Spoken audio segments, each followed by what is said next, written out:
I'm happy to welcome you all to what's become our annual White Coats Against Racism and Injustice Kneel Down.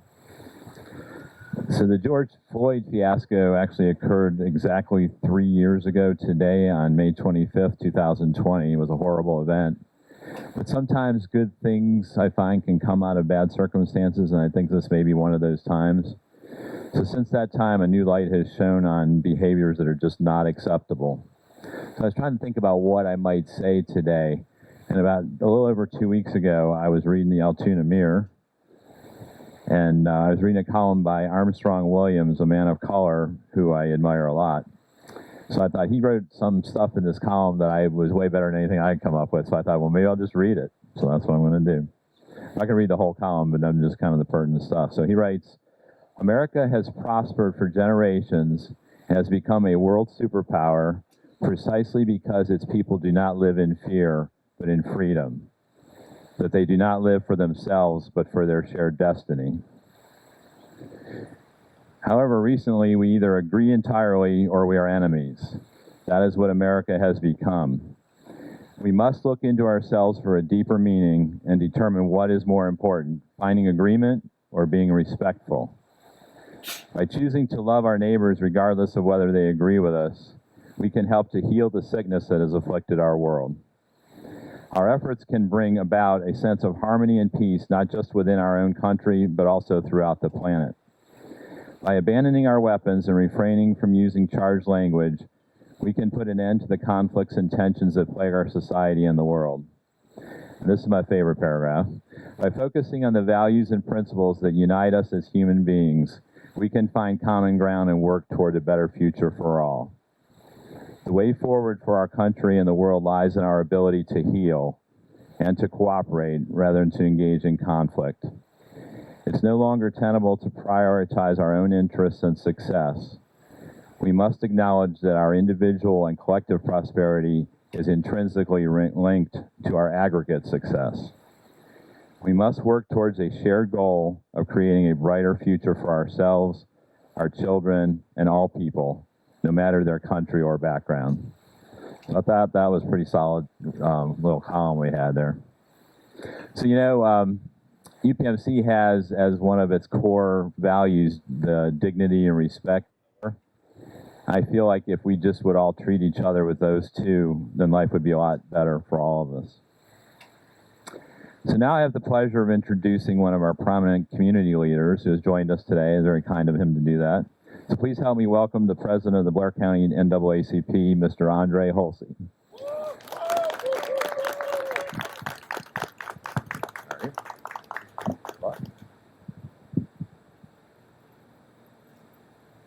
All right, ladies and gentlemen, I want to begin by thanking you for attending today's kneeling ceremony.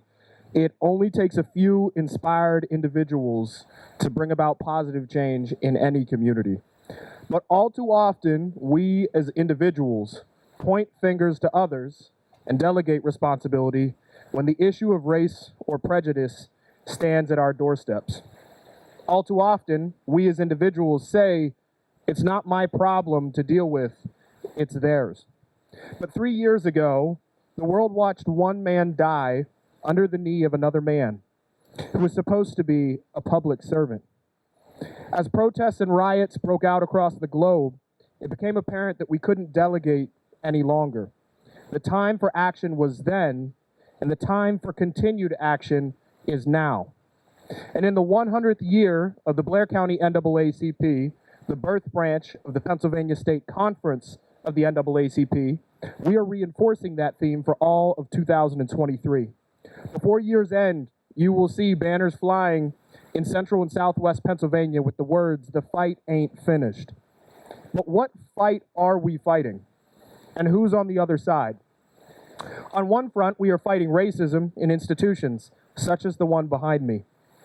And while the badges that are worn in this institution behind me aren't made of brass, but plastic, and badge holders carry guns for temperature taking rather than life taking, there is still a great responsibility by those badge holders to preserve the health of our community. Admittedly, both our nation and our community have dropped the ball time and time again when it comes to the health of people of color. It wasn't until a few years ago that corporations even acknowledged that flesh-colored Band-Aids didn't cover the full spectrum of flesh tones. So, as far as the institutions are concerned, there are great strides to be made just in the realm of awareness. On another front, we fight prejudice in individuals and small groups, as we saw at the Aviation Inn in Duncansville just a week ago. Pardon my French, but to think that in 2023, employees in everyday places in this community can still laugh about referring to food and individuals is astounding. And I hope in the seconds after saying that word that it evoked the same deep disappointment in you that it did for me. But what we do with this disappointment and what we do about delegation is what matters. Do we feed the fire and storm offices and businesses? Would it leave us anything but smoldering ashes and a mountain of reactivity? Likely not.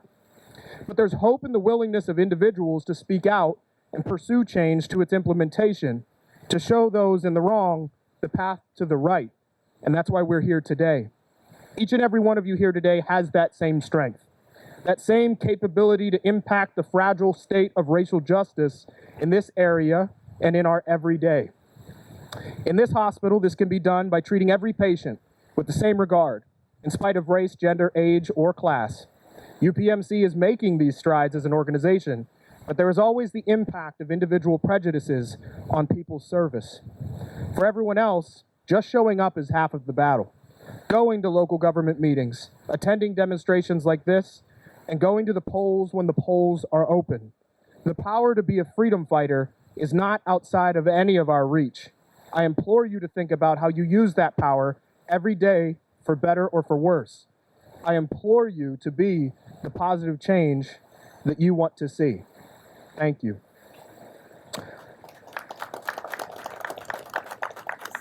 It is now my honor and privilege to introduce Dr. Anjadit Alberts.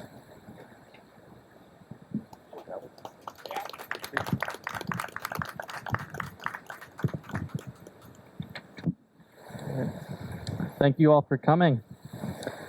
Good afternoon, everyone. My name is Dr. Anjadit Alberts, and I'm a family medicine resident physician. On behalf of the Diversity, Equity, and Inclusion Committee, I want to thank you all for coming together today. 3 years ago, the life of a man named George Floyd was unjustly and abruptly ended. The loss of his life highlights a long series of racial inequalities and injustices. Our gathering today symbolizes how we, as medical professionals and members of this society, denounce racism and acts of injustice. We promise to treat everyone fairly and equally. We promise to use our position as respected members of the healthcare community to oppose all acts of injustice. We gather peacefully to kneel in unity to show the community that we, as healthcare providers of UPMC Altoona, stand together, united against racism and social injustice. Now I welcome you to join me in kneeling for 9 minutes and 29 seconds.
Now it's my pleasure to introduce Dr. Jesse Blank, who will be giving some closing remarks.